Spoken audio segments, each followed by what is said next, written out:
Здравейте хора, в най-новия ми влог. В момента се прибираме, за който, както виждате, вали. Тук сме с моя приятел Янко. Абонирайте се на канала, дайте лайк с камбанката. Дайте лайк с камбанката. Харесайте това видео и останете до края да видим дали ще успеем да се приберем или още повече се завали. Все пак като спре да вали, аз пак ще изляза. Но за моя приятел Янко не знам. В момента много гано вали. Това е гано, че вали.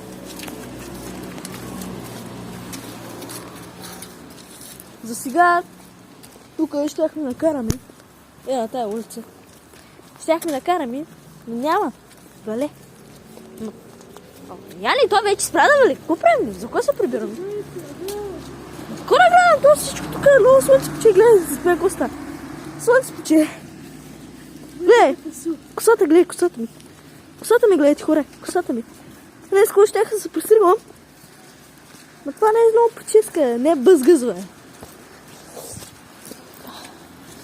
Живко Димитров, той има YouTube канал, ма се прибра.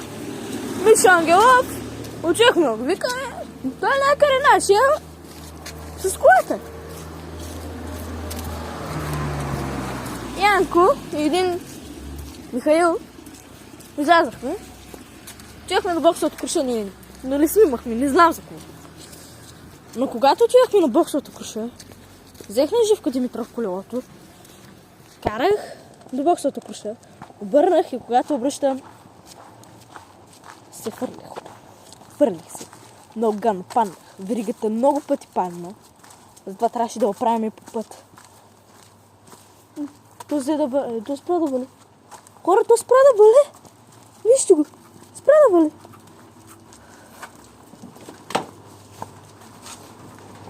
Хора, от мен чао. Чакайте новото ни видео, абонирайте се за канала, дайте лайк с камбанката и харесайте това видео.